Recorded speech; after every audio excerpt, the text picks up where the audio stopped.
Over 70 years of racing can be found encompassed into a historic dance with the famed Lady in Black. Where tonight we welcome you to coverage of the 4-Wide Racing ARCA Series and Throwback Night live from the virtual Darlington Raceway here in, of course, virtual Darlington, South Carolina. Welcome to our coverage right here on the KBueno Racing Network, where we can throw it back just a little bit in time. Where right here in the broadcast booth, of course, right here at the track Too Tough to Tame, my name is Kenneth Bueno. We'll try to get Francisco Bacquiao in here. He's having some technical difficulties, so if he can get that solved, we'll see if we can try to get him in the booth later on tonight. But this is a very pivotal race in the season. It's coming off the 1-week break that we had after one of our most recent races at the KBueno Raceway. Took a week break, took some time off, and now we're ready to rumble here from Darlington, a track that is challenging in any car, any combo, whatever you put on this track on the oval side. You are definitely going to have something on your hands to worry about, because this track is not for the faint of heart. And as we take a look overhead at our track, we'll look overhead where we are in the virtual world with our KBueno track map, with images, of course, provided to us by Google Earth. You'll go to Darlington, South Carolina. This is where you'll find the 1.366 mile racetrack, kind of in the midst between a short track and a 1.5 miler, but it is a handful nonetheless, kind of shaped like an egg a little bit. There you see to the pond over there on the left side, over in turns 3 and 4, where you'll find the tightest part of this course. We'll have banking at about 23 to 25 degrees in each turn. This track opened all the way back in the 1950s, so it is a very old track, very old venue, and we are ready to get things started here for the 4-Wide Racing ARCA Series. And with that, of course, with Throwback Night and with the entire sort of aura that we get here from Darlington Raceway, we are going to have the throwback cars that will show throughout this entire race. So it's not just going to be a race of just a normal race, normal paint schemes, normal things. It's going to be definitely a race that is filled with the throwbacks. We're going to see a lot of those happening. We're going to see a lot of those take shape, and it's going to be a beautiful sight when we get racing here from the virtual Darlington Raceway. It's going to be a lot, so we'll see exactly what happens as time ticks down on the timer right now. We're waiting for the 00 mark right here on the screen, and we will get to our main grid, and we'll see exactly where each and every driver will lay themselves out here from the virtual Darlington Raceway. You can see the sunset over, so we will have a sunset evening over into the nighttime. The lights will flicker on from Darlington, so we will have, of course, lighter track temperatures than usual, what we've been accustomed to seeing the past couple of weeks, especially over in tracks like Daytona, tracks like Pocono. We've had pretty much beaming sun each and every one of those races, so tonight is going to be a very different challenge, and for the grip is going to be a little bit higher, but these guys still going to have to wheel these race cars for 110 laps. So far, our drivers are right now set on the starting grid, so that means it is our time to take a look at your starting grid, see exactly where every driver and your favorite driver will be starting here tonight from the Lady in Black. On pole will be the 46er Charlie Harcum, the rookie driver who almost got a win at Pocono not too long ago. He will start and lead us to the green flag with a 29.887, fastest of everybody here, with Joe Sanchez in the 55 over to his outside. Craig Lounsong in the 13 will have the third place starting position in row number 2, with Eric Schaefer on his outside in his 22 machine. Jacob Denton in the 45, Brandon T. Banks will have the drivers that file all the way back through P6. And you'll see Cody Kinsey, Nicholas Vizzuti back to P8 in row number 4. And you'll find league owner Tyler Murray and Christopher Bishop doubled up in row number 5 for the top 10. Cody Ivey's the last driver to take time. He is 11th, but there are a lot more drivers to talk about, including Dalton Tucker, who will be on his outside, Michael Woolley, Tony Kibbett, C.J. Munier, Michael Newbraw, Ricky Rosner, Pete Bruni, Brandon Gillis, and Dustin Webb. The final drivers, all 20 of them, ready to race here from the virtual Darlington Raceway. You see one driver right there, parked right there. That actually is going to be the 52 machine, so Sanchez will be starting back in row number 2 with Craig Lounsauger to his outside. So we indeed will have Dalton Tucker. He is going to be the driver that I believe will lead us to green flag competition instead of Charlie Harcum. So a little bit of mistake there on the grid, but nonetheless, still a good amount of drivers, heavy hitters, as I would say, ready to get things started here from Darlington. Race will be 110 laps, so rather long. Telemetry says we'll go about 55 minutes if we go green flag racing all the way throughout And so it is a good amount of time for the drivers to be tested, to be challenged, and most importantly, to be put at their ultimate limit. We've seen these guys do miraculous things in this series at multiple other tracks, and tonight will be no exception as everybody comes rolling behind the iRacing official pace car. Let's take a look at the weather overhead from Darlington with our weather outlook on KBueno. Our air temp is about 85 degrees, so rather hot summer evening here from Darlington. Winds blowing actually considerably to the west at 13 miles per hour. Some of the highest wind speeds we've seen all season long at any venue. Usually looking at maybe 2, 3, 4, 5 miles per hour. It is about 10 to 13 here from Darlington. No humidity, no fog. It's a partly cloudy sunset evening, so will be a beautiful day in sim to go for some Darlington racing and throwback racing, as a matter of fact. Track temperature probably won't be too big of an issue, but the issue will rely on this very old pavement, this very old track, and a very narrow surface that can put drivers on the edge at any given moment. Pace car will make its trip down to the safety of pit road. It'll be Dalton Tucker and Charlie Harcum, the first two that'll lead us to the green flag from Darlington. We're throwback racing tonight on the KBueno Racing Network.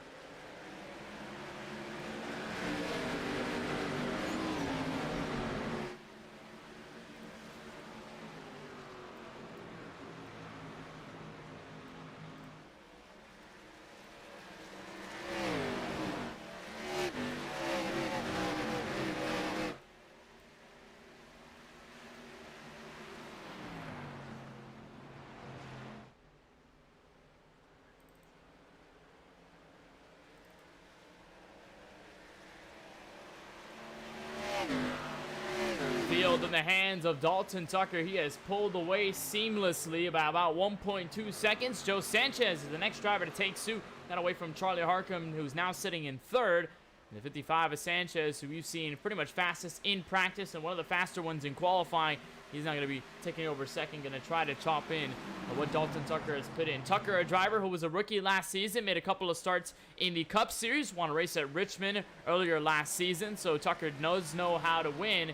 But we've never seen him take foot into the 4-Wide Racing ARCA Series before, so good to see the driver, the 52, already off to a blistering start. He's already off to a very good one because everybody else has decided to stay single file, so rather calm the rest of the field will be. Almost side by side, you'll find mostly behind there, but pretty much everybody's looking to keep themselves comfortable for the first moment of this race, as Tyler Murray had a moment of himself at a turn 2. Got passed by the 69 of Michael Woolley, almost from fire from the 42 Christopher Bishop, but it will stay single file, and Murray, who was a little bit loose off the second corner, is now going to be tucked in right behind there, and paired within the top 10 at least. There's Joe Sanchez. He's going to get riled in right now by the 46. That's Harcum, Craig Launslager, and the 45 of Jacob Denson. But still Joe Sanchez up at the top of this field. Actually, no, the 52 of Tucker. As I saw, our telemetry's a bit off. Tucker, I believe, might have been out of this race. He had a bit of connection issues, and he's not shown on telemetry anymore, so very odd start. Maybe some hard technical issues for the 52. Now to be the 55. Same song, different verse that'll lead this race, so maybe we'll have a challenge for the race seat soon enough with Harcum behind him.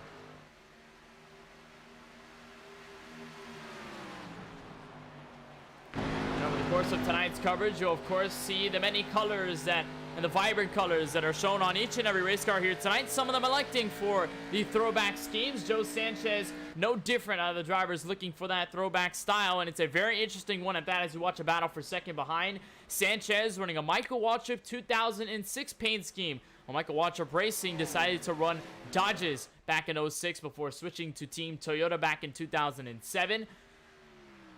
So an interesting decision here. The Napa Auto Parts number 55. Some of the earlier days of DEI shutting down, Michael Waltrip Racing coming into the fold as a NASCAR team. Ended up recruiting the likes of David Rudiman. Of course, Waltrip was the main driver, the team owner.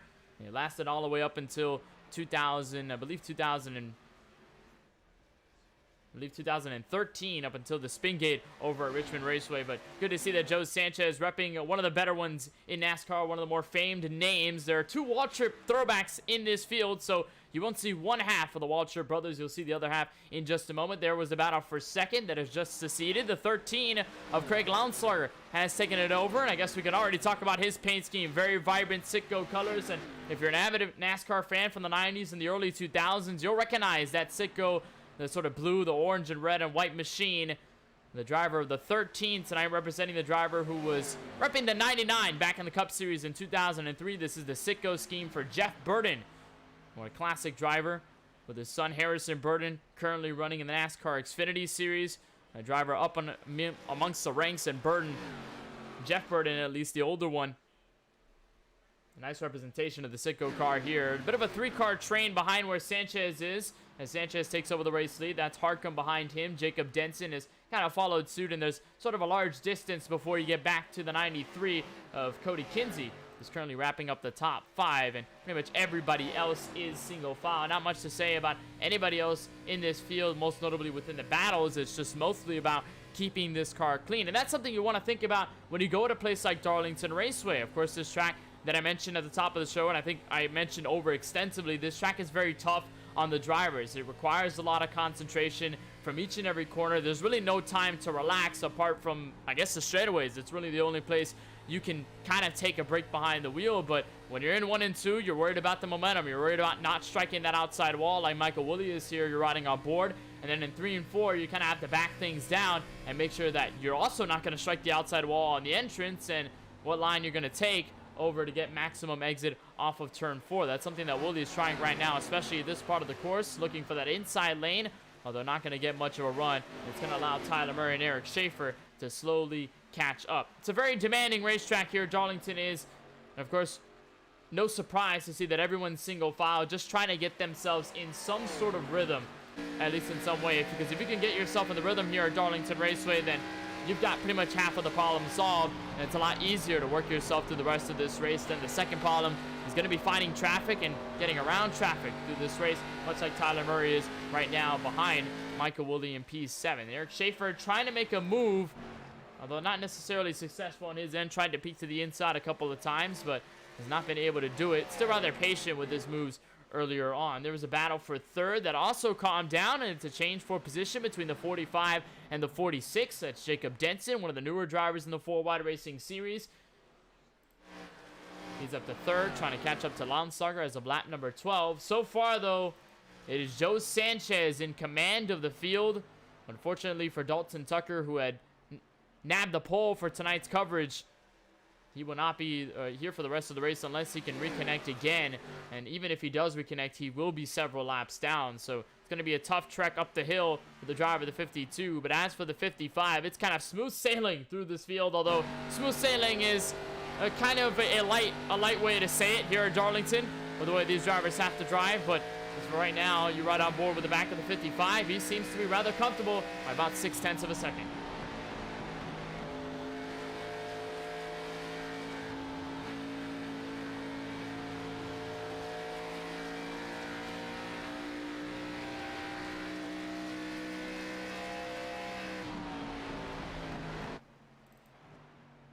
See so far just how it is from the rear view side, as Lounslager will try to catch him. He's kind of chopped in this lead, so it's 0.2 that last time by.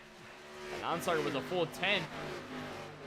Actually, now about a full 10 to 0.2 faster last time by for Lounslager, so Lounslager already in the way to make a roar here for the top position as of lap 15. A little bit of smoke up ahead the road, and a big run out of turn 2. Easy pass to turn 3. Craig Lounslager becomes your new race leader in turns 3 and 4. What a masterful job to get around the 55. Built it all up out of turn 2. Made the slingshot work. And for now, Jeff Burton throwback going to be in the lead, control of this race. Let's look further behind. A bit of wall slapping there from the 22. We saw him battling with Tyler Murray up to the latter half of the top 10. Seems as though he's had some trouble of his own, as the 42 also strikes the outside wall. Very close for him. But as for right now, it continues to remain rather calm. Some drivers almost having that meeting with the outside safer barrier, but it seems as though they're able to really kick it off. At least getting loose in some cases, being a couple inches away from the wall, is better than completely slapping the wall altogether. And for the driver, the 22, he seemed to get the latter half of the issue. And he's going to have a bit of damage throughout this entire race. A reminder that these drivers do get fast repairs.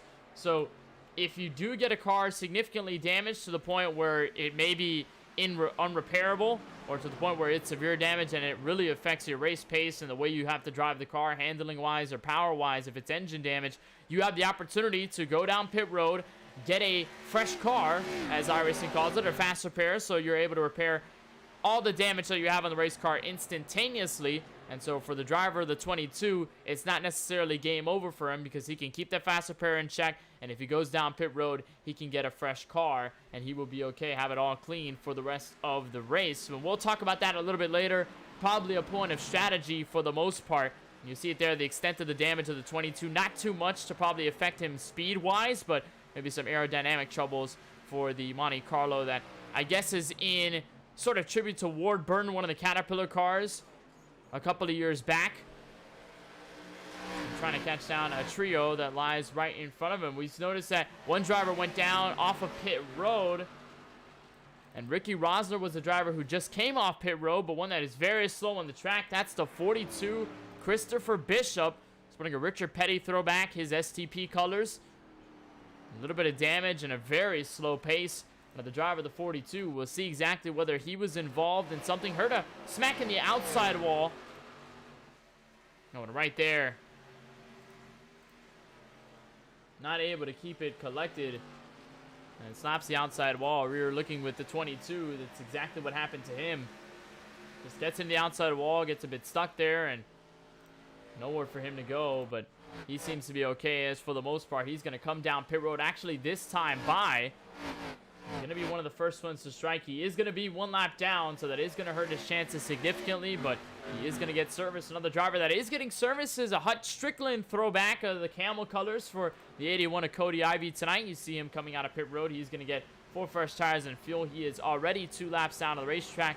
And the other car that did take service down pit road, of course, is that 43 of Ricky Rosner. A couple of cars that are a lap down that are still in this race include the 08 of Pete Bruni and the 7 of Tony Kimmett, who's currently the last driver right now on track, 18 laps down. Brandon Gillis and Dalton Tucker have called it quits, either through technical difficulties or some other sort of issue that have kept him out of this race, unfortunately. So not good to see them out very early, especially we've seen some great moments out of both of those drivers in 4-wide racing competition. Look at this right here. Battle for position, and this is for P2. We've seen the 55 get hunted down a little bit by the 45 of Jacob Denson, and Denson really trying to put this pressure on. They're both still within distance of the 13 of Lounslogger, so they are still keeping pace.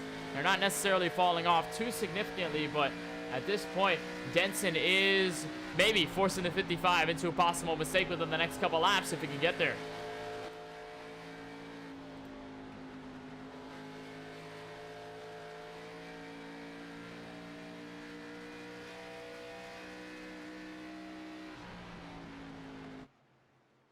He's going to continue his trek that last time by. A bit faster Joe Sanchez was, and Lounslogger is getting caught, so we could see the top 3 get scrunched in between at least less than a second, maybe half a second between the 3. It is less than a second between all 3 drivers in the top 3. It's about 0.8 of a second spread between these guys, and then you got to go 1.6 seconds to where you'll find the 93 of Cody Kinsey as of right now, but distance is rather close between the top 3 drivers, and Sanchez looking to take over the spot that he basically got given to him with Dalton Tucker's issues earlier on. And for the first 25, first at least quarter of this race, Sanchez is going to have a nice look and a possible attack at Craig Lounslogger. The thing here at Darlington, and we may touch to Francisco if we can get him later on in the show, but as a driver analyst, it is very tough to set up passes at a track like Darlington because you are worried about the narrowness of this track. Apart from a lot of other 1.5 milers or even some of the short tracks on the schedules, you watch the battle for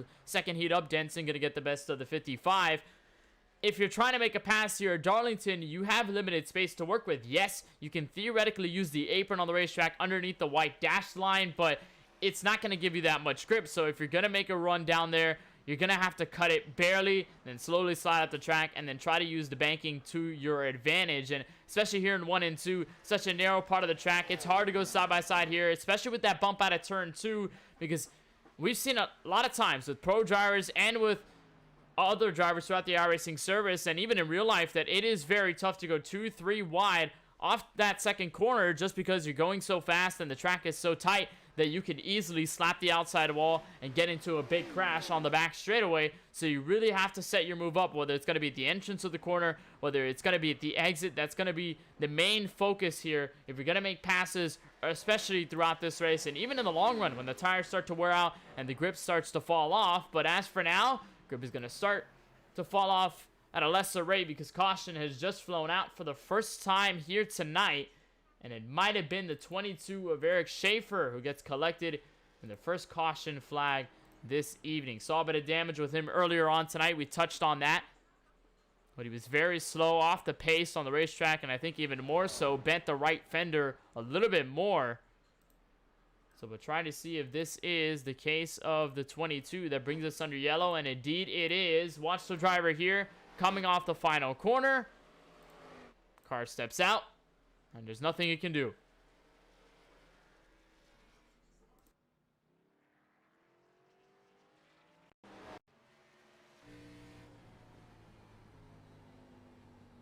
Take a look on board. And Schaefer with the issues early. See right there, car steps out and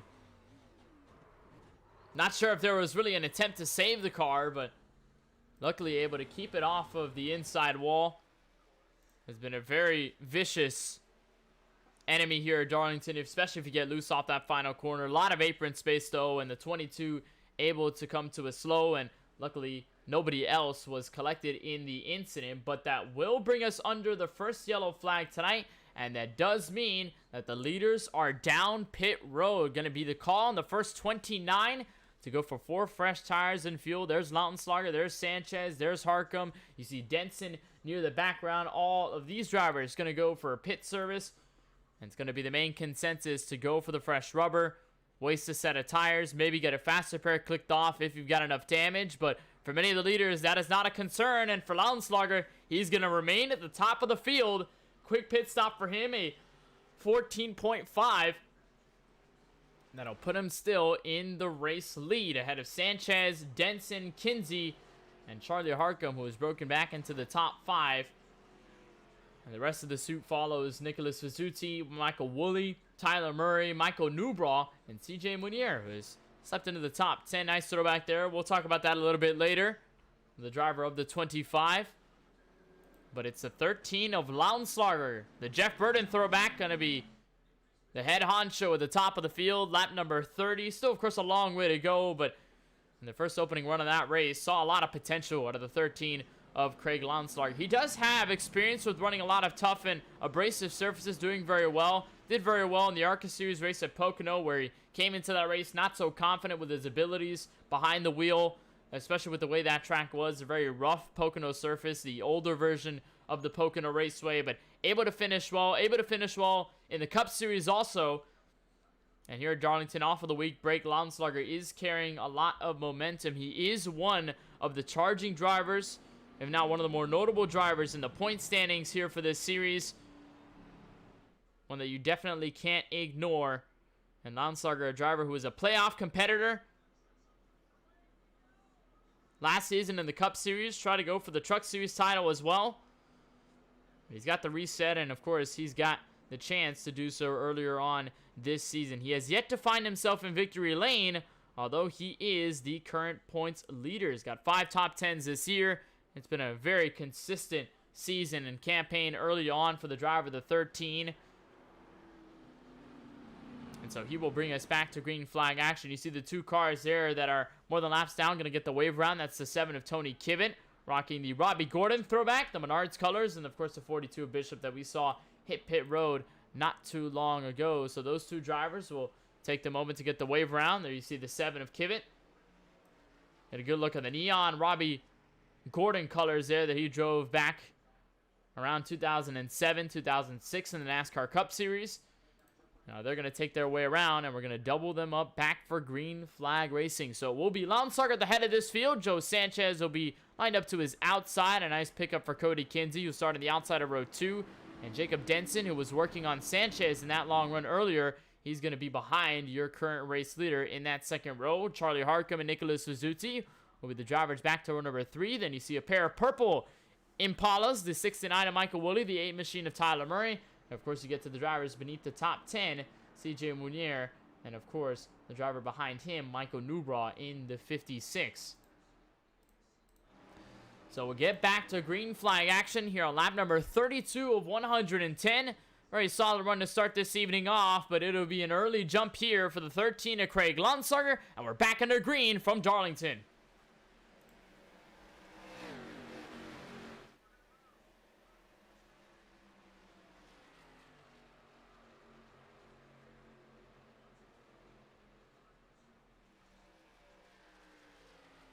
Another quick start off the gates for the 13, able to control the field back to 1 and 2 and to turn 3 for the next time, as a 55 of Sanchez will tag along behind. Kinsey has moved his way up to 3rd, so the outside line really making an impression here on this initial restart. Going to get a little bit loose out of the corner, but still going to be single file, and everybody scrunched in on the fresh rubber right there. You can see the driver, the 75, how hard he has to work through the corners. He's under fire in the midst of the top 10 and trying all that he can to get every sort of position. Vizzuti, a driver that we've seen prominent many tracks throughout full wide racing history in the Cup Series, was able to pick up a couple wins of his own last campaign. Has not been able to do it in the ARCA Series so far, in the inaugural ARCA season, but right now in a nice battle here between himself, Harcum, and the driver right behind, the 69 of Michael Woolley. But so far, Lonsarger able to pull away, although not by much, not necessarily a large margin here from Darlington, and sort of similar to what we saw to open this race. These guys were packed in together for the first 5 or 10, and then before you get to lap number 15, then you'll start to see a lot of the separation kick in as you're right on board with the driver of the 55.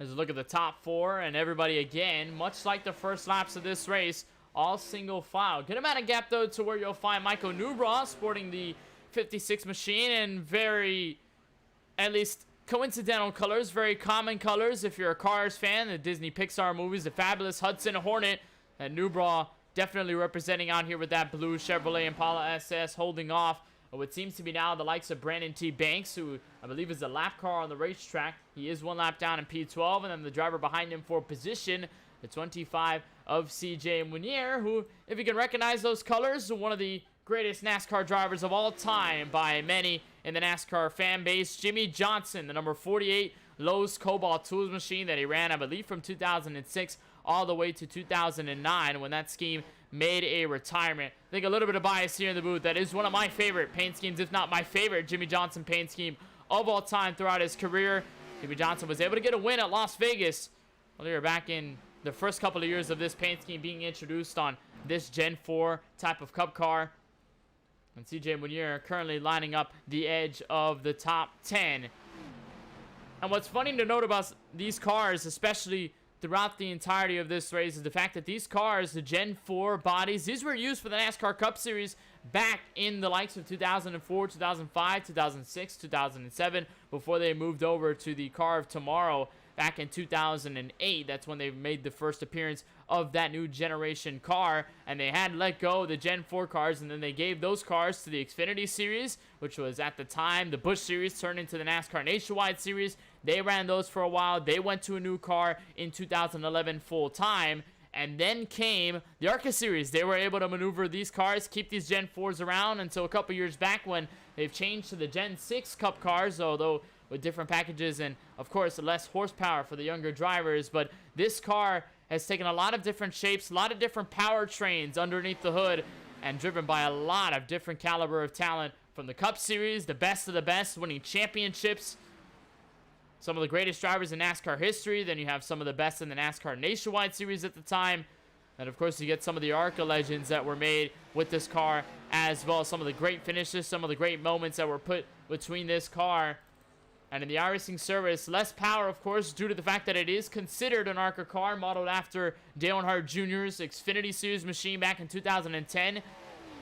But still, not too much downforce and a lot of fun with these cars as well. Right on board with the 93 of Cody Kinsey. He is hounded in the top 2 Haven't seen much of the Drinking Bros Racing machine, the 93. Not a throwback here tonight necessarily, but Kinsey has been on a move since the start of this race. Started 7th, now is up +4 to P3 as you see Sanchez. Good look at Sanchez trying to catch up and gain some momentum on Lounslogger as Kinsey tries to play with the throttle, and now he's under pressure from the 45 of Jacob Denson, so they'll be side by side.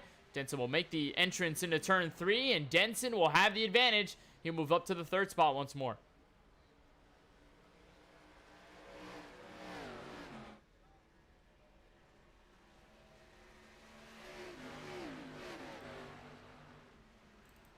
They continue to move through the field. There's Vizzuti underneath Woolley. Vizzuti trying to make it stick, and I think not going to be communicative enough with the 69 as Woolley having a little bit of internet issues, so is going to push the 75 a little bit further back. And there is the 8 of Tyler Murray, league owner, himself the 4-Wide Racing Cup Series and ARCA Series this year, and sporting a very interesting throwback and a one that definitely shines underneath the lights here at Darlington Raceway. This is a tribute back to DEI's entrance of the Taco Bell machine in the NASCAR series. This was a NASCAR Busch Series paint scheme. And the A machine, a bunch of drivers have driven this Taco Bell machine, including, of course, Dale Earnhardt Jr. back in 2004. Martin Truex Jr. drove this paint scheme, and I believe as late as 2006, Chad Chaffin was able to drive this car, the Taco Bell machine. Very, very interesting car here from DEI's entrant from the Busch Series not too long ago. They did have a different version of the Taco Bell scheme. There was a revival back in 2016 with Landon Castle. But Murray definitely having a hard time not living Moss here with his 8 Taco Bell machine as he's going to get hounded as Newbraw is going to try to take position away a couple cars behind. There's the lap car Cody Ivy. And Tyler Murray definitely struggling with the handling of his car. Goes to show just how hard things are here at Darlington Raceway. Bit of interesting mix, though, between a lot of the lap machines. Seeing a lot of them sprinkle into the top 10, top 15. Although they are obviously not running for position. They're just kind of running for their own race. But at this point, they are making a staple for the drivers on the lead lap that are making some sort of mistakes. And in the case of Murray, now he's going to have a buffer of lap cars to go through before obviously Michael Newbraw can try and catch up to him, maybe get around the lap cars or get around Murray before he can get around some of the lap traffic. Here is the spread, though, between the top 4 and the top 5. Blanketed in by at least under a second as Joe Sanchez is going to make a big dive. The 13 going to slap the outside wall. Here comes Denson. Here comes Kinsey for position as Sanchez takes over the race lead. A rare mistake by the 13 Lounslogger that's going to put him 3rd. And for now, Sanchez is going to retain the top position in the field.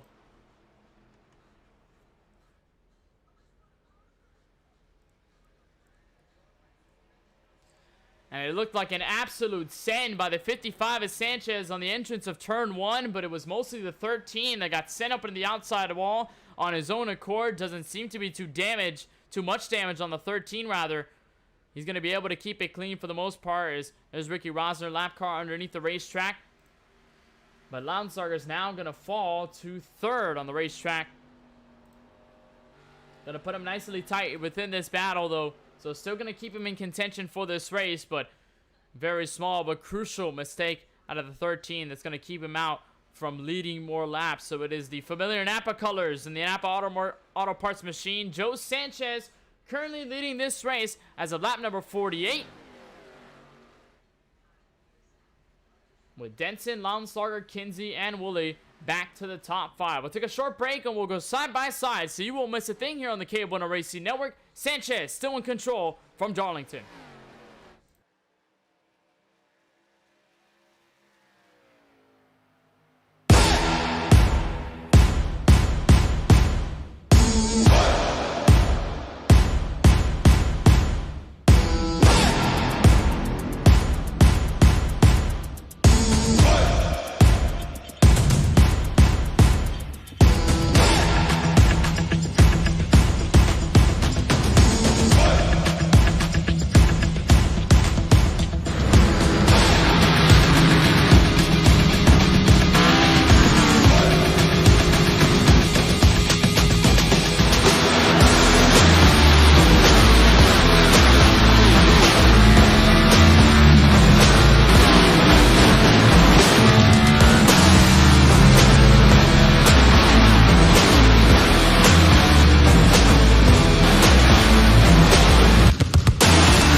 Back live from the virtual Darlington Raceway. We're riding on board with Nicholas Suzuki. He's currently 7th, but it's Joe Sanchez at the front of this field, continuing to lead as of the break of lap number 55. We took a little bit of a break, so Lounslauger has moved up.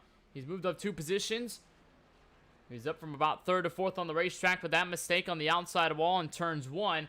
He's got by Cody Kinsey, so now he's got an opportunity to try and attack once more on Joe Sanchez, who for now has led the most laps here tonight. Kinsey and Denson have kept themselves within grass, so it is still less than a second between the top 4. It's a lengthier gap right now to the 46 of Charlie Harcum. We're currently lined to the top 5, and there you see where we're looking with Vizzuti and Michael Woolley. These guys are within grasp of each other. There's the lap car, the 43 of Ricky Rosner, right behind him, trying to run his own races again. 75 scratches the outside wall. Saw him do it a couple laps ago. And again, still having some of the issues here at Darlington. That's something that we've noted here from especially this racetrack here. The track Too Tough to Tame is given that name for a reason. And a lot of these drivers definitely having to handle these cars for a lot more than at least they're accustomed to for many of the other tracks here throughout this schedule. And that's the thing with the ARCA series. They run the older versions of tracks most of the time. If there is an available legacy version of a racetrack on the schedule, this series will go to it. And there is still going to be a lot to look forward to in terms of abrasiveness for the schedule that will encompass the rest of the 4 wide racing ARCA series. We're going to have a lot more to look forward to, which of course does include the likes of Myrtle Beach, track that unfortunately has come to rest, has been bulldozed, but still lives in the iRacing sim. And we're going there next week. So it is going to be going from an abrasive track, a historic venue such as Darlington, to another abrasive and historic venue in Myrtle Beach before we finally get to at least a newer racetrack in Homestead Miami Speedway. And then we'll continue the trend from older racetracks at Michigan. Then we'll go to Talladega, a nice short track thriller with 5 flags in October. In the fall, then we'll have the Charlotte Oval to take place. USA International, which has been a staple in the ARCA and Art Series on the official side here in iRacing, but we'll make an appearance in the 4 wide racing ARCA schedule. And we'll go to Richmond, Rockingham, which will be a beautiful sight to see with these cars, not only in the ARCA Series, but in the Cup Series, as Kinsey goes for a slap at the outside wall. He's going to lose the spot, most likely to Denson off turn 2. But still, a lot to look forward to here in the 4 wide racing ARCA series. And again, the outside wall, the Darlington stripe in 1 and 2 continues to get drivers on their off-guard position. It was for the 93 of Kinsey the last time by. We saw Lounslauger do it not too long ago. And it continues to bite at a rather unlikely part of the racetrack. You'd think that many drivers would hit the wall, especially at the exit of turn 2 and maybe in the middle of 3 and 4 when they're trying to get their pace up. But for the most part, it seems a lot of the mistakes are happening in the middle of 1 and 2 when they're trying to put the throttle in, trying to do as much as they can. It's a very interesting issue here with the ARCA cars, as Tyler Murray has just gone out of pit road. He is 2 laps out of the racetrack, but I believe he took a faster pair on his number 8 Chevrolet Monte Carlo SS. So an interesting call here early by the driver of the 8 machine. He's had a lot of handling troubles throughout this entire race. Now he's buried back in P12 behind the likes of Brandon T. Banks, who most likely will lap him on his own accord. Murray's not going to be in the position for Lucky Dog, as Brandon Banks will be the only one in the Lucky Dog position 1 lap down. There's the final driver within the lead lap, and it is the top 10 position of Eric Schaefer in the 22. He is yet to pit and yet to take the faster pair on that machine, so still some of the damage, and I think the good news is that it's not affecting him too significantly, as he's going to whip around and almost get into an incident there, slap the outside wall, but got very loose. And it's something we've seen all night long from pretty much every single driver since the drop of the green flag, and for Schaefer, it does not seem to be sort of an exception in this case. As a battle for the race lead has happened, the 13 of Lounslauger has taken over the race lead, and has finally gotten by Joe Sanchez. He's been some of the faster drivers within this entire field, one of the fastest ones within the top 5, and that last time by set a 32 flat, with Joe Sanchez setting a 32.075, so Lounslauger really starting to pick the pace up here as of lap 63.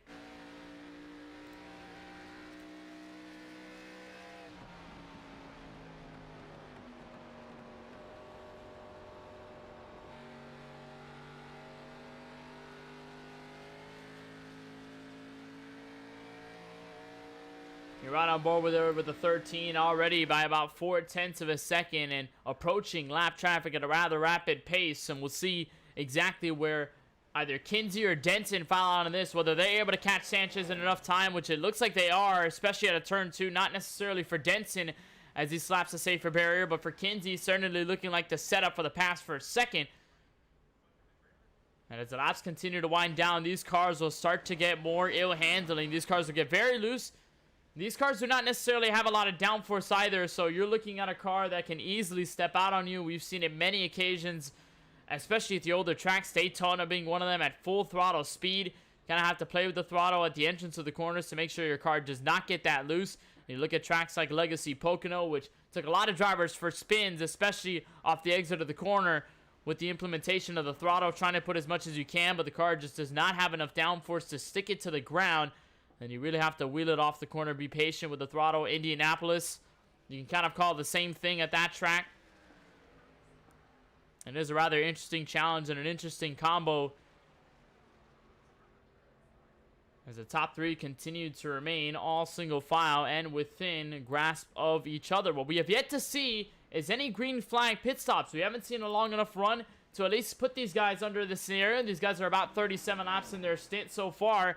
So as of right now, doesn't look to be the biggest cause of concern at the moment for many drivers. But at some point with 75% fuel, you are going to be looking at, if this stays green, at least a final stop before this race is all said and done. And even more so, a peculiar part, because we're now about 38 laps in this stint, about 40. So we pitted at around the lap 20s with the caution that we had the first time around. So it's put these guys in a very odd space where they can try to pit this one time, but they may have to stay out longer than they anticipate, because if you stay out longer, it is going to get you to the end of the event at lap 110. If you pit a lot earlier, chances are you're not going to have enough fuel left in the tank to get all the way to the racetrack and to the checkered flag in time. So you're going to have to make another short pit and a second stop down pit road, which I believe for, in this case, a lot of these drivers do not want to deal with. They do not want to have more separation take over the field. We've already had everybody beneath the top 10 and be one lap down or more. So if you end up on a green flag cycle, that could result in more drivers pitting at least 2 times. It will give way for more drivers to be put one lap down on the racetrack, given a lot of space that's happening. This is the driver right now that currently holds the lucky dog position. Talked about him a little bit earlier and mentioned him as one of the hottest drivers in this series that we've seen take wins before, but has yet to find victory lane ever since. The 88 of Brandon T. Banks, driver that started in 6th, not necessarily the best shape out for him. As a lap 69, he's currently in 11th, and of course, looking for a yellow flag, looking for some way to get his lap back on the race venue. And as for Banks, we saw him take the win at Michigan in his very first start in the Cup Series last season. And as of his entrance into the Cup Series this season and the ARCA Series in the inaugural one this time around, Banks has yet to find victory lane and yet to find that pretty much perfect run that many are looking for throughout this entire season to get some sort of a race victory. We do have a driver, though, down pit road, and it is the 45 of Jacob Denson. So out of everyone in the field, the 45 Miller High Life machine will elect to bite first. And as of the final 40 laps of this race, marking it now, 40 laps to go as they cross the start-finish line, Denson will be the first one to pit. So we'll see exactly where everybody else situates out of this one. And this is called for everyone else to make that trip.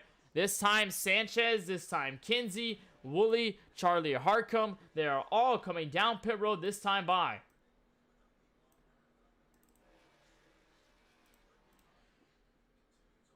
So that does leave Craig Lounsarger as the lone driver here, and indeed he's going to lurk down pit road as well. And to make the slow down there all the way to the apron, and the 13 of Lounsarger will hit the pits this time by with exactly 40 laps to go. We saw these drivers go about 41 on a stint. So I believe instead of a 2-stopper that could put these drivers in a lot of trouble, it will be indeed a 1-stopper to the end of this race that will put Michael Woolley in prime position. He'll be in P1, although he's already 42 laps on his run. So sooner than later, we will see him. And the only other driver to stay out within the top 3, Michael Newbraw right behind him in the Hornet machine. He's going to also come down pit road within the next couple of laps. There's Lounsarger still on pit road, going to get the 4 tires and fuel. Sanchez has already made his way out, so he's already merged back to the racing surface. And ready to take the race lead if need be. And this may be the good position here for Sanchez, as Lonsarger is going to hit pit road. He's going to exit this time by. There goes Wooly. There goes the 56 of Nubra, and there goes the 55 of Joe Sanchez. So here comes Sanchez, and a change for the race lead off turn 2.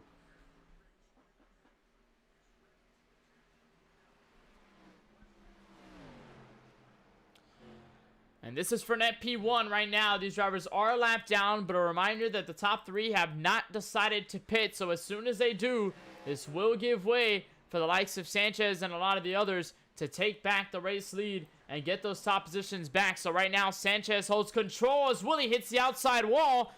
He's going to be okay for the most part. Going to lose a lot of space to Newball. This may change the current race lead. But as for the net race lead, it is all Joe Sanchez, and a nice buffer to Lonsarger as he's gapped behind the 2 cars currently on the lead lap.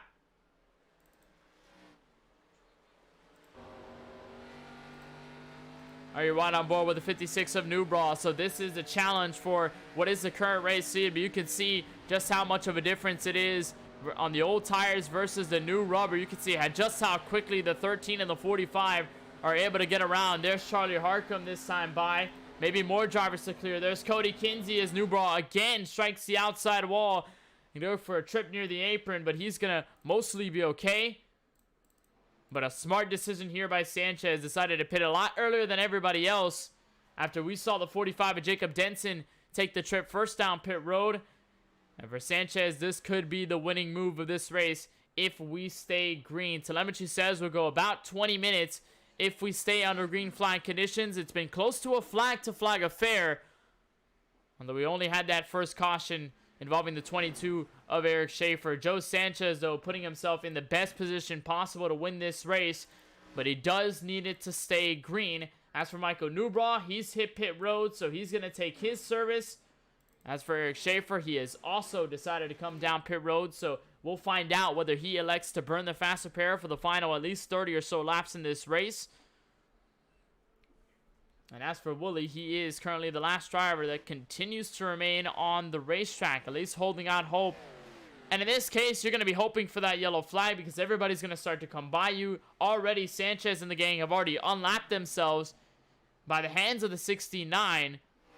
So Wooly is going to have to pit sooner than later, especially if he wants to get the advantage. But he just continues to stay out on the track, and the gap continues to close in. It's about 22 seconds that last time by, and closing rapidly.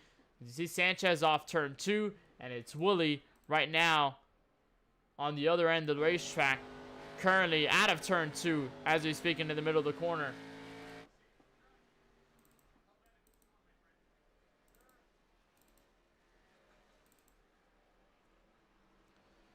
There's the rest of your top 10. There's the last car on the 1 lap down. That is Tyler Murray. The first car actually 1 lap down. The Lucky Dog position in a fight with CJ Munier and Michael Newbraw. This is for that Lucky Dog spot, and maybe in an attempt to unlap themselves sooner or later if they can get there. But at this point, these guys are going to be hoping for a yellow. This point in this race, if you're 1 lap down or more, it's going to be the final 30 once you cross the start-finish line. Coming to lap 80 of 110, you are going to be praying for that yellow flag. You want the yellow flag to come out sooner than later, because at this point, if you're going to remain 1 lap down or more, as Murray completely slams the outside wall, it's going to make things a lot harder.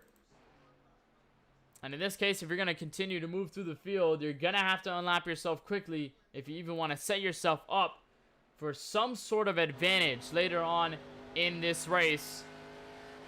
And it's something that the 40, or the 69 rather, Michael Woolley is trying to experiment. He's trying to stay out as long as possible. Remember, these drivers can make it all the way to the end on fuel. They made it at least 40 laps. They pitted with around 40 laps to go, so they are in the sweet spot in order to make it to the end. So by here, there will be no concerns about fuel consumption. It'll more so be a concern about how much tire wear is going to play a factor and how much race pace is going to really matter in the long run, especially at this sector of the race. And we've seen many a battle between Sanchez and Lonsarger tonight on the long run, so we definitely could see Lonsarger pull in Sanchez if Sanchez does not conserve his tires in enough time. But at this moment, they are still waiting for Woolley to make a step down pit road, but he has still neglected to do so. at about 52 laps on his stint. He is the longest tenure driver out on the racetrack here tonight. And Willie looking for that last-ditch effort, coming to 30 laps to go.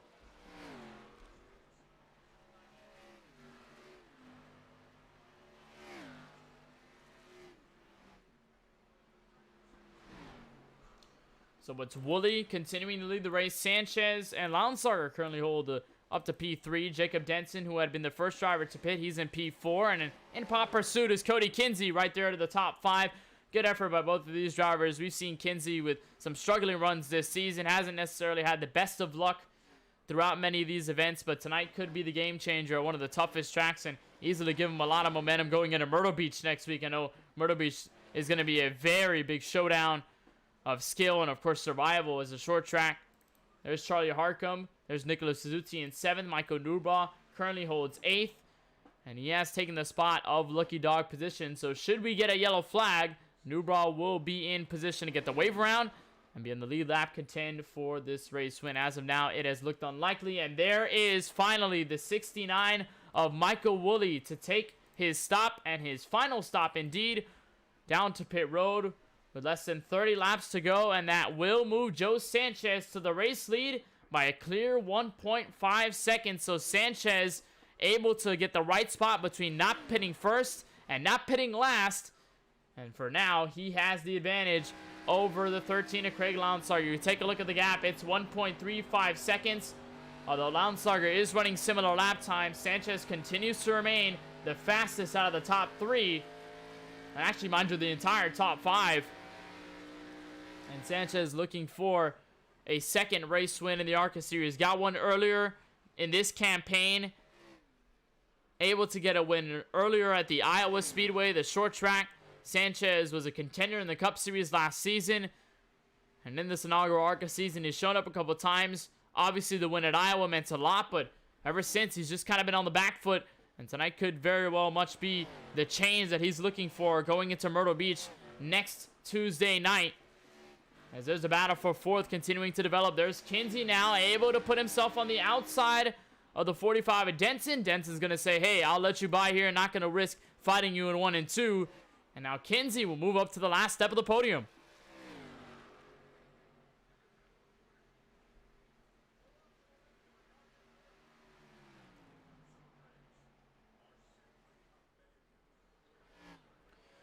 Well, it's definitely been a night to remember if you're Cody Kinsey and Jacob Denson. Definitely doing the most here tonight. And able to perform the best that they can. But as of right now, it doesn't look like this race is definitely over with less than 30 laps to go. Coming to the last 20. Craig Lonsarger, that last time by a full 2/10 faster than the driver of the 55 right in front of him. So the 13 Lonsarger has now chipped it to at least 1 second flat and closing. And we've seen Lonsarger do very well on tire conservation. He's been known as the tire conserver throughout 4-wide racing. He's been known to be stagnant on the long runs, especially with his car, with the way he drives it. And you can see right there, closing in on the 55. See a little bit of lap traffic up ahead the road. So we'll see if that becomes a factor. I'm not sure exactly who it is. But it's one of the darker cars that's out on the racing surface right now. I believe it might be Ricky Rosner, but I'm not exactly sure. It may just be Brandon T. Banks, so one of the darker cars who has a lot of these drivers right behind him. So we'll see exactly what happens and whether the guys do let them by in this case. That is CG Munier actually in the 25. Excuse me, so the Cobalt Tools machine going to be looking to put another lap here. At the 55, we'll get the momentum off turn 2, and it has now grown again back to 1.2 seconds between the two drivers. And Sanchez currently holds this advantage as of right now. One thing also to note is that this track has definitely cooled considerably. This track we started in the sunset. It was 85 degrees here from Darlington Raceway, and it's calmed down just a little bit. It's 84 still on the racetrack, but because night has fallen, the grip levels have definitely risen. It's been a colder track here at Darlington, so even though you're putting a lot of laps here, you're putting a lot of heat on the racetrack, it is getting cooler. The weather is getting definitely softer here in South Carolina, or at least in the virtual South Carolina, so you are going to have a lot more grip on this race car than you would at the start of this race. And in turn, that could help a lot of different driving styles. As you see Lounsberger get around the CJ Munier machine. He's going to clear him and try to continue to remain on Joe Sanchez's machine. But if you're going to be in this position as CJ Munier hits the outside wall hard, it may favor some other drivers here if you're going to get the cooler temperatures, because obviously when the track is more slickened off, there's some drivers who do not like to be loose on the racetrack. There's some drivers that like to have a tighter setup on their cars, and of course this is fixed setup, so you are having the same equipment than pretty much everybody else. You're on the level playing field. But when it comes down to driving style, if you push your car a lot more toward the tight end, you're going to like a lot more of the grip that's going to come in, because obviously the car is going to free up just a little bit, but it's not going to be to the point where it is completely unbearable. Versus if you have a very loose car at the start of the race, and the car is going to start to tighten up. And for some of the driving styles, if you're more conservative, you can definitely play this better with when the grip starts to rise and everybody starts to get more comfortable with their machines. So lap 93 now under the bricks as a lap number 110, our finishing marker here for tonight's race from Darlington Raceway. And Sanchez continues to hold the gap. It closed down to about 0.8 of a second at best. And at worst it was about 1.4, and now it's right between the middle. It's cutting down to about 1 second, now to 0.9. And Lounsberger's finding a lot of pace out of turn 1 and 2. But it's especially 3 and 4 where he really can't get the run out of the corners. The 55, he tags the outside wall. And now here comes the 13 of Lounsberger to take advantage.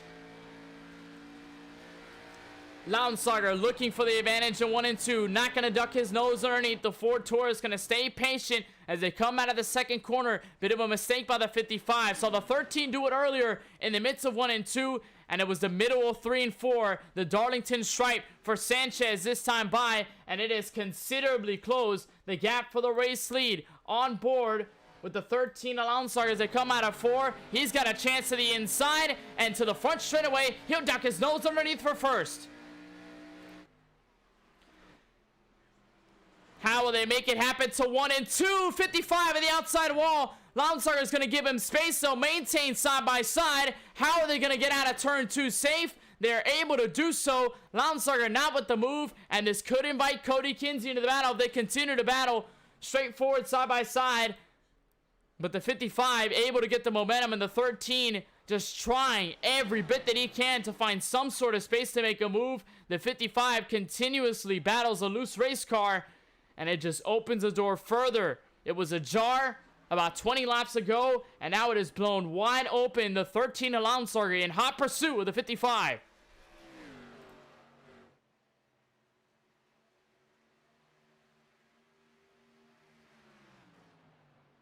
Sanchez, we talked about him, a winner earlier this year at the Iowa Speedway. Lounsberger has not taken a win at all in this entire campaign, and coming into this as the points leader, Lounsberger could look for most of the momentum if he can get this race win, extend his points lead, and be able to walk out of one of the toughest tracks on the calendar with a checkered flag in hand. But he has fallen back just a little bit.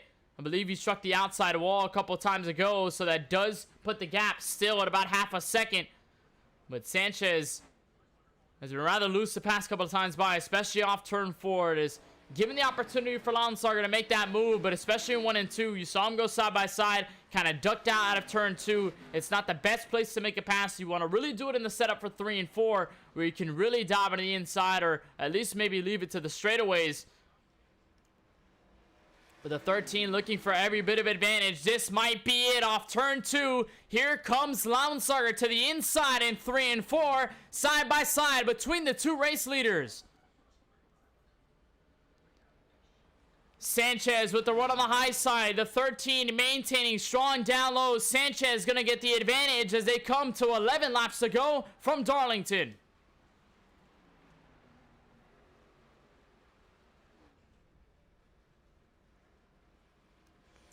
And just look at the pace that Lounsberger is able to carry, especially off 1 and 2. Again, right on the rear bumper of the 55. He's able to bring in all this momentum. 3 and 4 doesn't necessarily seem to be the strongest point for the 13. It's 1 and 2. You see right there, pulling off to the middle of the corner, able to stretch it through off the exit of turn 4. But watch 1 and 2. Watch how close 1 and 2 can get, especially for the 13.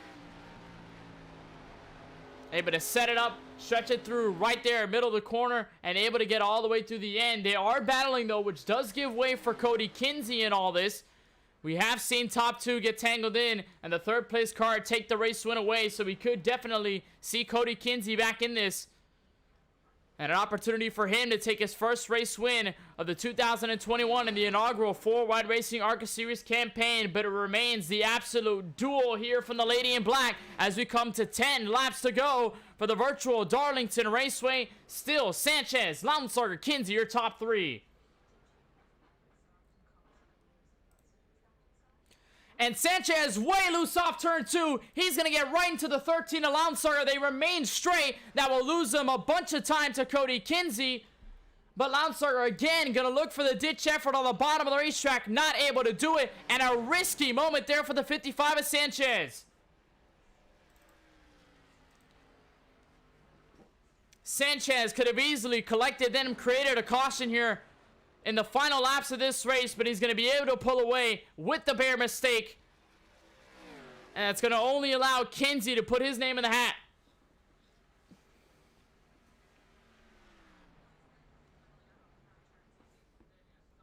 Well, that could have been very close between the two. They maintain themselves stagnant, but again, it's another pickup that Lounsberger has to do in the final laps of this race. He's already been here twice. He's going to have to do it a third time. Got put back, trying to make a move to the inside. Does not get the run out of any corner. And it puts him back by about half a second. He's able to get it all back, so it's a good news here for Lounsberger, but he has just yet to find a way back as there's some smoke on the back straightaway. That's the 81 of Cody Ivy with significant damage. We'll update you on whether that's a yellow flag, and you see the Camel Zippo machine heavily torn up. He's going to try and limp it back to pit road, so I believe we will not get a yellow flag by the iRacing officials. Lounsberger getting a huge run off turn 4. Not going to like the move. Going to swivel a little bit at the entrance of turn 1. But he has just yet to find that opening, yet to find the advantage. He's looked under Sanchez a couple of times on the straightaway. This could be another chance to do it. And he's going to duck underneath again. Going to try to make a crossover move. Here comes Lounsberger again to the bottom. Going to send in 3 and 4. Sanchez still with the preferred line. And Sanchez again going to pull away off turn 4 as they come to 6 laps to go.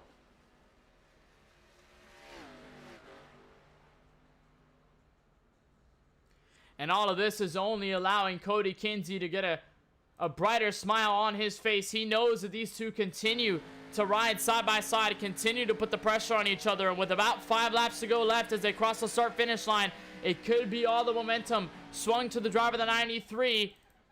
As Lounsberger again continues to try and put it, but he cannot find a way to pass the driver that continues to hold control of this race, this time by 5 laps to go from Darlington.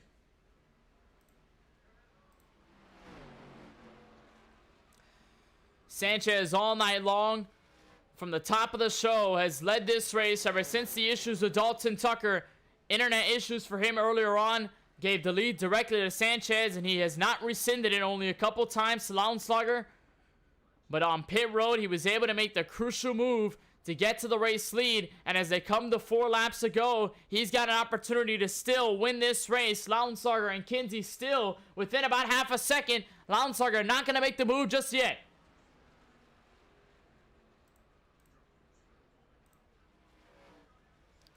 It's been time and time again. A lot of patience displayed by the 13. And he's trying. He's trying to make these moves off each and every corner. He's got the runs to do it, but the problem is he just does not have the line to make it work. 1 and 2, I mentioned it a little bit earlier. It's just such a narrow part of the track, and it's such a part where you can't really commit to either an inside or outside line. You kind of have to make both decisions as Lounsberger goes straight for the outside wall. And here comes Kinsey for second. This could absolutely blow Sanchez away from the top 3 with 3 laps to go, as Lounsberger now losing control of his car and now having to play catch up once again.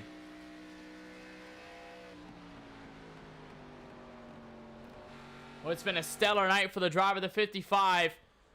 You got to command that pit call. When Jacob Denson made the first bite, went down pit road with the last step to green flag pit stops, it was Sanchez who had made it directly through the middle, and Lounsberger who decided to elect for the last stop out of mostly everybody within the lead lap And it was Sanchez's call at the end, but a big mistake out of turn 2. Now here comes Launsarger to the inside once again.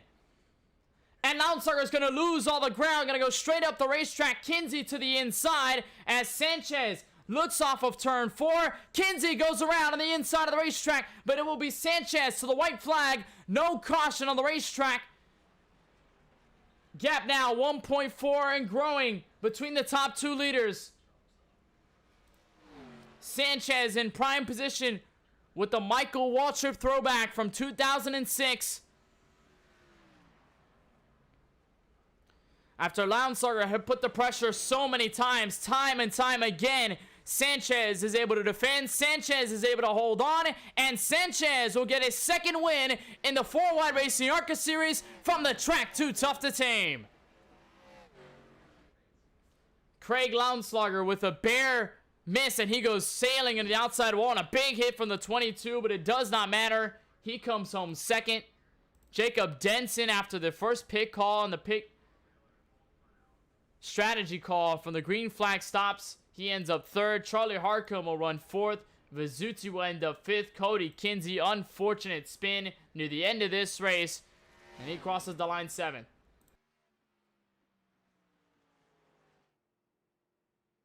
But it's Joe Sanchez at the top of the field. There's Eric Schaefer there to come around. I believe he'll give some sort of congratulations with a modified looking car. He's going to come around and finish. But it's Sanchez who gets the win and burning it down in front of the virtual fans from Darlington. What a job it was, from the pit road call to the performance all night long to the majority of laps led to the battle between himself and Launsarger all the way to the very end. Sanchez finally calls himself a 2-time 4-Wide Racing ARCA Series winner.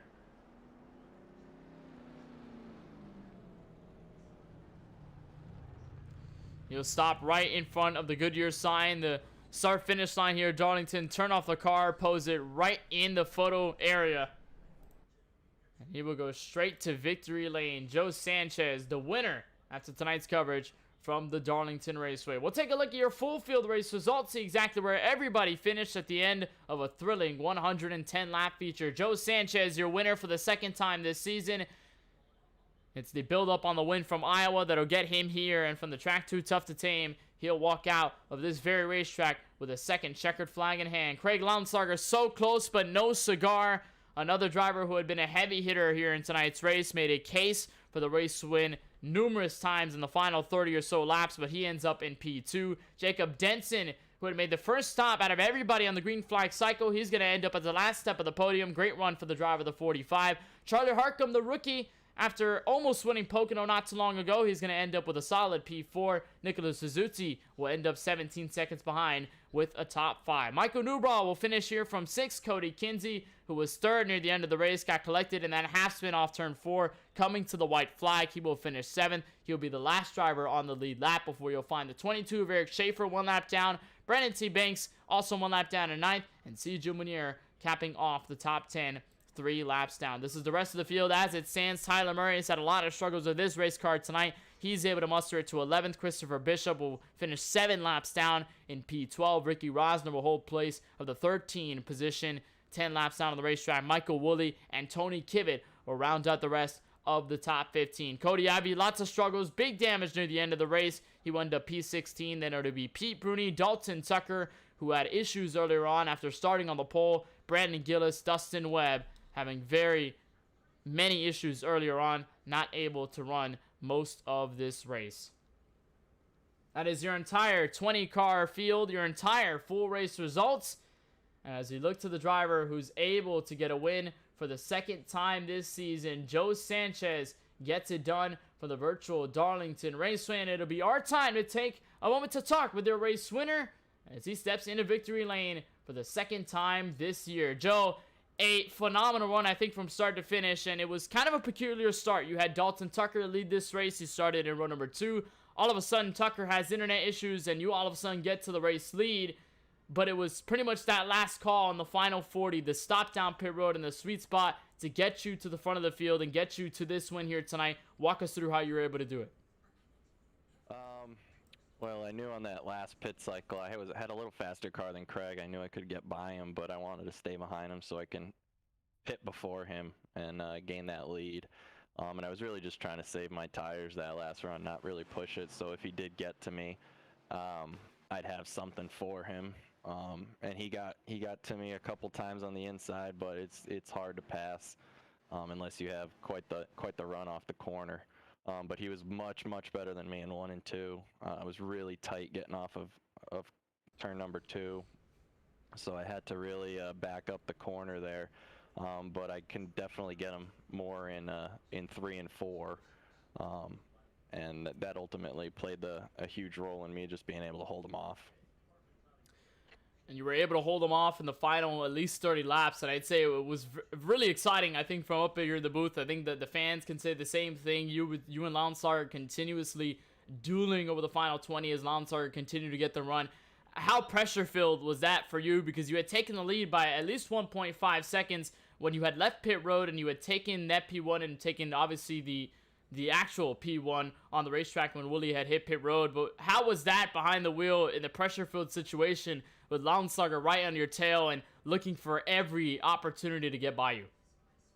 I knew I just had to hit my marks. Like I said, he was much better in 1 and 2, so I just really focused on getting through there as best I could, because I knew I could get through 3 and 4 much better than he was. So if I can hold him off getting into turn 3, unless you can pull a Kyle Larson and kind of try to slide job the whole thing, I'm gonna be able to hold him off coming off of the corner there. So really just focused on the exit of turn 2, which was not my strongest point all night, but like I said, that ultimately played into being able to hold him off there.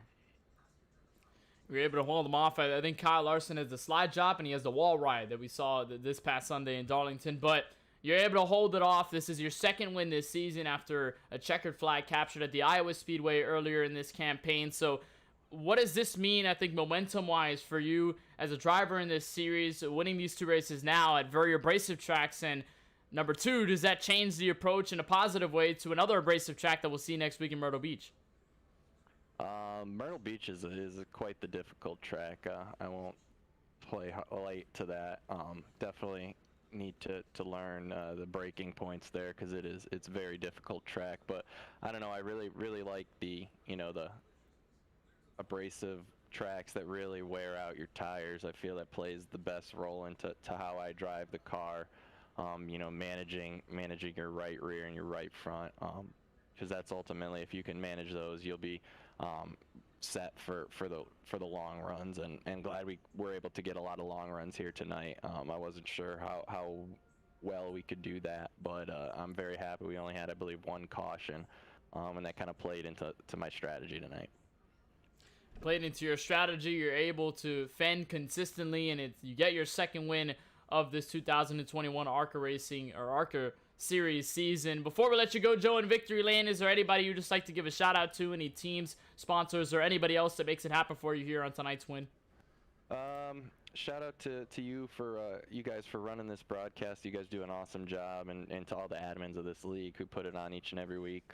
League adminning is a lot of work, so I really appreciate everyone who can put this on every week. And to the Drinking Bros Racing, they're a lot of fun to race with, and they're always keeping everybody on their toes. So they put up a good challenge.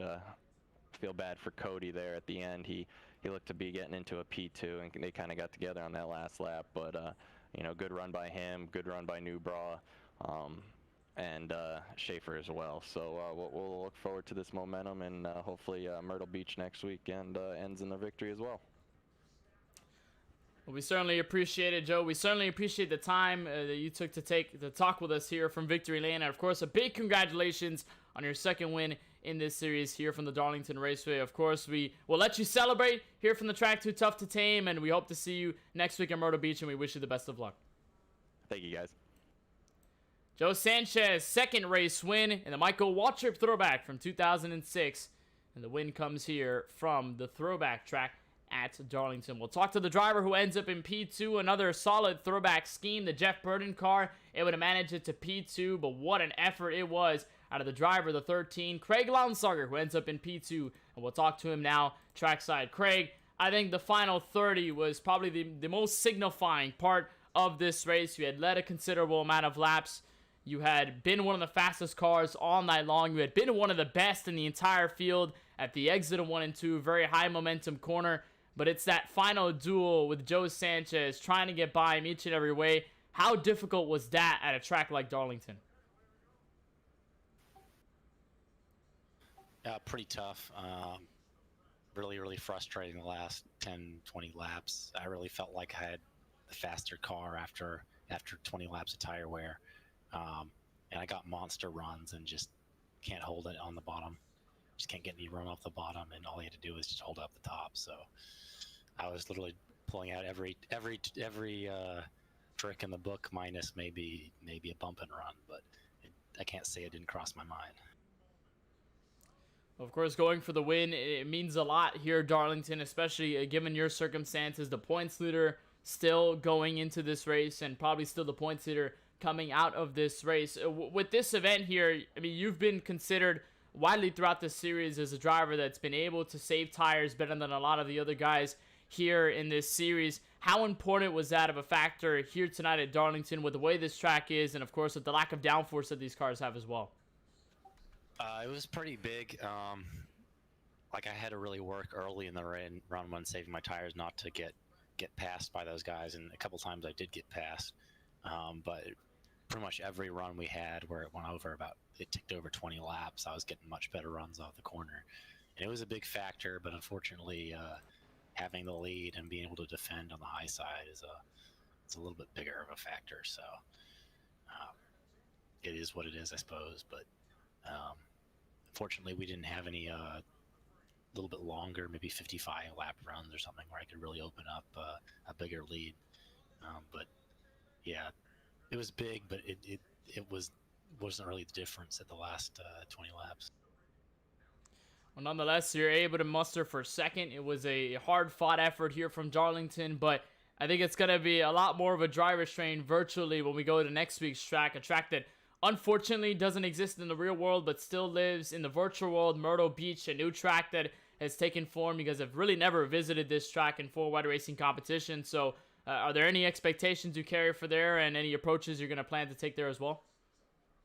I don't know, probably just go out and practice, and never run that track before in my life, and I'm pretty decent on the short tracks, so just practice hard, hopefully get on pole, and then see what happens.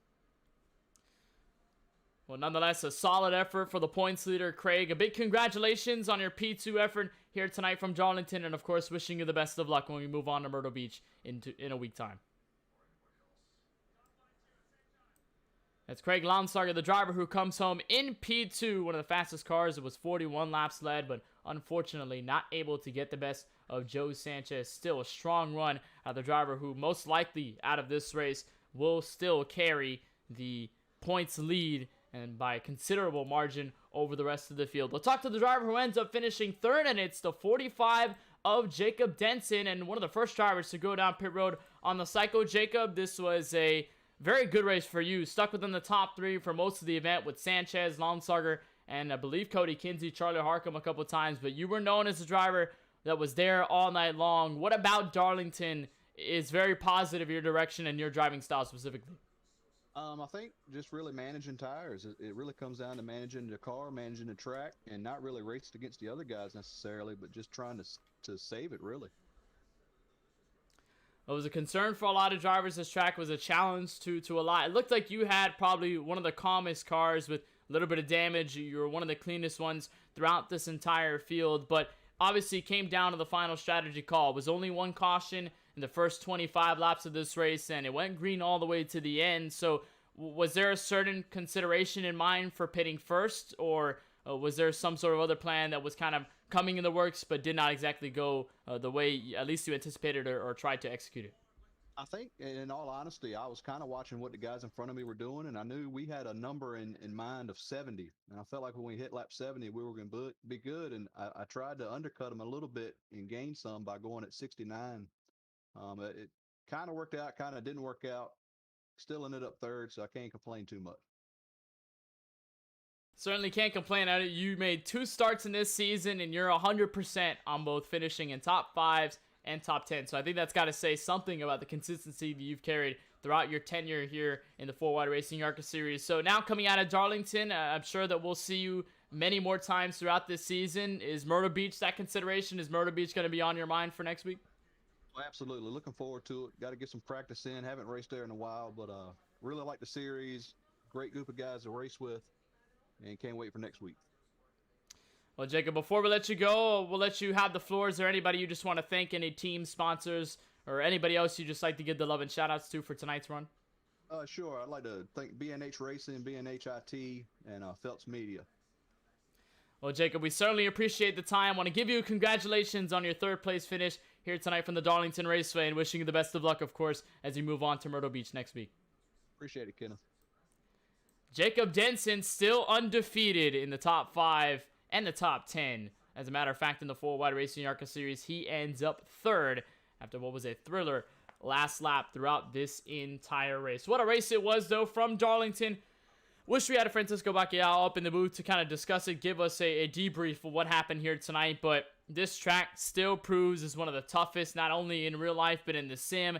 And for Joe Sanchez, he was able to hold off, hit his marks in the right way, and captures his second win of this inaugural 4Wide Racing ARCA Series season. Next week, talked about it a little bit, but we'll talk about it extensively next Tuesday night, where we will hit the famed Myrtle Beach Speedway, the other track in South Carolina that's ready to take the 4Wide Racing ARCA Series. Coverage will begin September 14th, next Tuesday night at 9:10 p.m. Eastern. Of course, you'll have all the coverage right here on Max Speed TV, but there is more action to come from the virtual Darlington Raceway. We'll have coverage tomorrow night, Wednesday, for the 4Wide Racing Cup Series on Max Speed TV, and you can find it over on their YouTube channel as the Cup Series heads over to the famed Lady in Black. We'll see who can get a win from there, whether we'll find a different winner or what may happen at one of the toughest tracks throughout this entire schedule. So we'll have coverage tomorrow night, Wednesday, 9:10 p.m. Eastern. You won't want to miss it. September 8th. That'll be over on the Max Speed TV YouTube channel. You'll find myself and Francisco Bacalhau on the coverage for that as well. It'll be next Tuesday for the ARCA Series, 9:10 p.m. Eastern from Myrtle Beach. We'll have a split between the ARCA Series and the Cup Series that next week, but still a lot of great racing to go. So Joe Sanchez, your winner here tonight, and it will cap off our broadcast of the 4Wide Racing ARCA Series here from Darlington. Got to give a big thanks to Tyler Murray, the league owner, and the rest of the race council for all they do and making these series happen each and every week. And from all of us at the KBueno Racing Network, for Charlie Byer and Francisco Bacalhau, my name is Kenneth Bueno, saying so long and good night from Darlington Raceway. We'll see you next week at South Carolina, still from the infamous Myrtle Beach Raceway.